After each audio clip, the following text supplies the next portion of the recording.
Hi everyone, I'm going to be walking us through how we can make our own watercolor painting that's inspired by Monet's water lily paintings. So for some reference, here are some paintings that Monet has made of water lilies and ponds. You can see there's so many different colors included, and there's really a lot of room for experimentation and creativity. So for example, here's one that I've already made, and I'm going to walk you through how you can make your own version. So for the materials that you're going to need, you're going to want to have some watercolor paper. I cut mine into smaller pieces so I could make more of these. You'll need some watercolors and a paintbrush and some water. You're going to need some salt and something to draw on top of your painting with. I'm going to use oil pastels, but you can also use color pencils, crayons, chalk pastels, or anything else that you have around. So I'm going to move some of these materials out of my way, and I'm going to begin with the painting. So for this, we're going to be using the wet on wet technique for painting, which is when you wet your paper first and then put the wet paint on top of it. So I'm going to start by just adding a really thin layer of water over the whole page. You don't need to get the piece of paper completely soaking wet, but you want the top layer to be damp and to have water over the whole thing. Because we're painting with water first, the pages might curl a little extra, but that's okay. When it dries, it will flatten back out, and you can always put it under a book. So this past weekend, I went to a pond on a walk, and I was really inspired to make something with all the beautiful colors that I saw. So I'm going to use a lot of blues and greens, maybe some yellows and pinks and purples, which is also similar to how Monet also uses a lot of different colors in his paintings. So I'm going to start by just putting different colors onto the paper.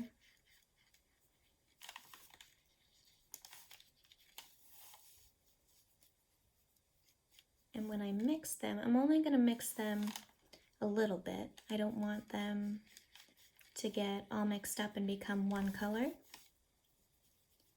But you can decide how much you would like to mix them for yourself.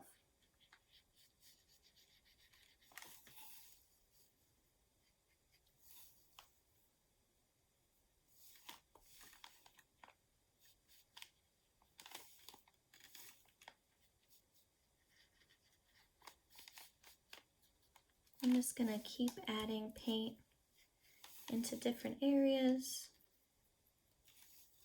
until I cover the whole piece and I'm satisfied with how it looks.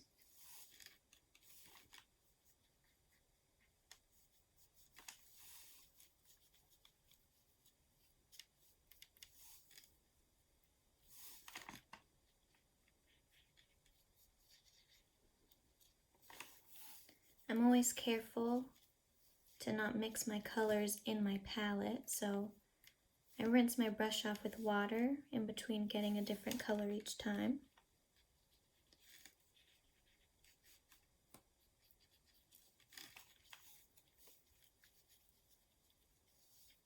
Another way of making sure you don't mix the colors is by using a bunch of different paintbrushes too.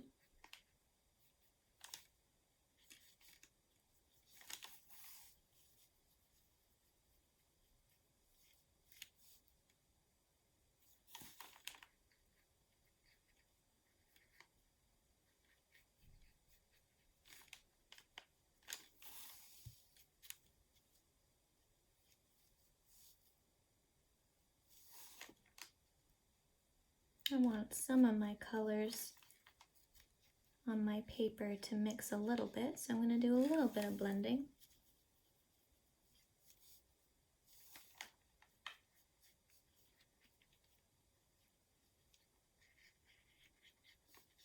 And I'm just going to kind of experiment and see what happens as I add more colors and mix them a little bit and add some different colors.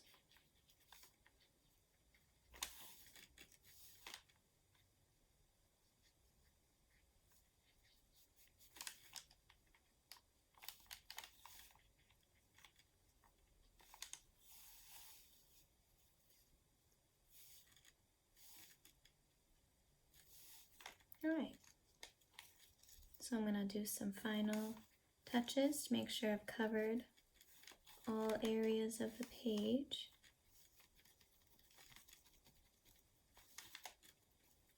And then we're going to do something pretty cool with salt. So I'm going to put my paint, my paintbrush, and my water off to the side. I'm going to get my salt. And while the painting is still wet, I'm going to sprinkle salt over some areas of my painting. You don't need to cover the entire page with salt. You can do just a couple little spots, you can do a lot. You can play around with it. And you're just going to sprinkle some salt on, and then you're going to let it dry. So here's my piece with the salt on it. And I'm going to put this off to the side and let this dry. And you can also pause this video and let your painting dry. And then when you're ready, press play. All right, so I had another painting ready to go that I made earlier that I also had the salt on. So it's just dry now.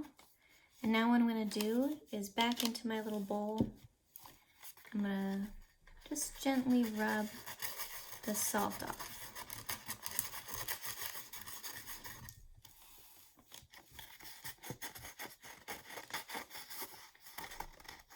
Some of it might be pretty stuck, some of it might come off really easy. I just try to be gentle with it as I do it.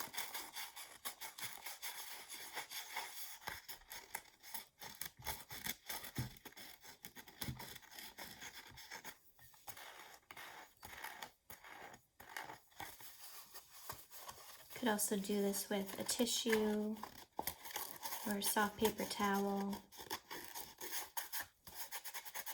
as long as it was dry, if you didn't want to touch it with your fingers. All right, so here's my painting now that I've rubbed all the salt off, and I'm going to start adding my lily pads and some details on top. So this is where I'm going to need my oil pastels. So again, if you have a different material like crayons, colored pencils, chalk pastels, all of those will work as well. You can also, if you'd like, do some more watercolor painting on top instead. So I'm going to start with some greens and just make some water lilies, which I'm going to draw them by just kind of making loose ovals and filling them in.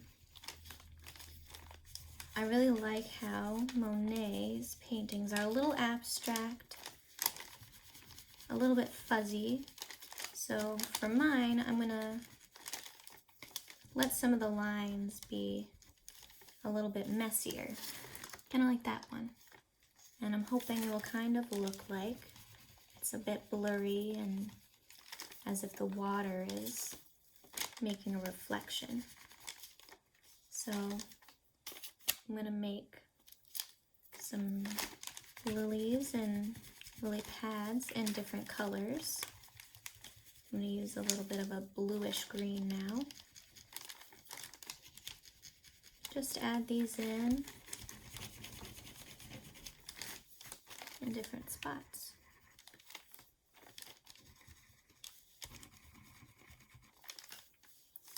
So I've added a bunch of lily pads. So now I'm going to add the lily flowers on top. So to do that, I'm just going to kind of make little spiky shapes on top.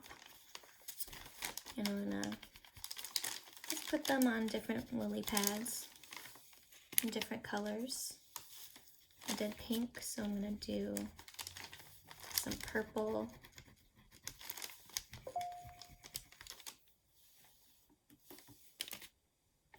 And some yellow.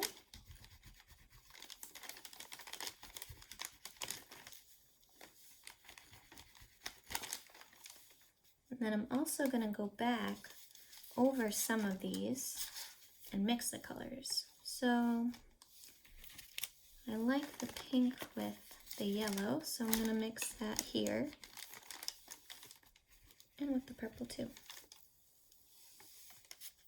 I'm just going to put some different colors together.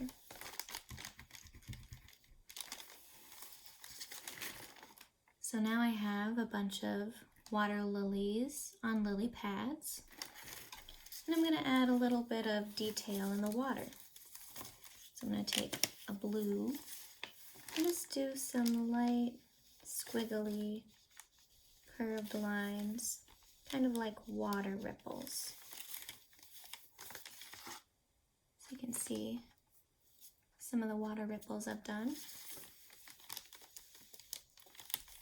I'm just going to kind of do them randomly throughout, wherever I kind of want to see some. I'm going to use another blue for that too.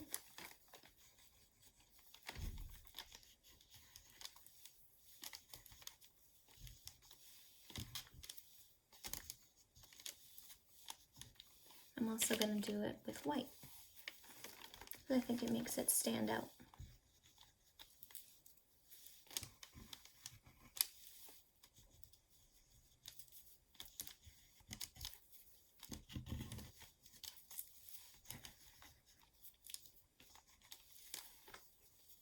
All right.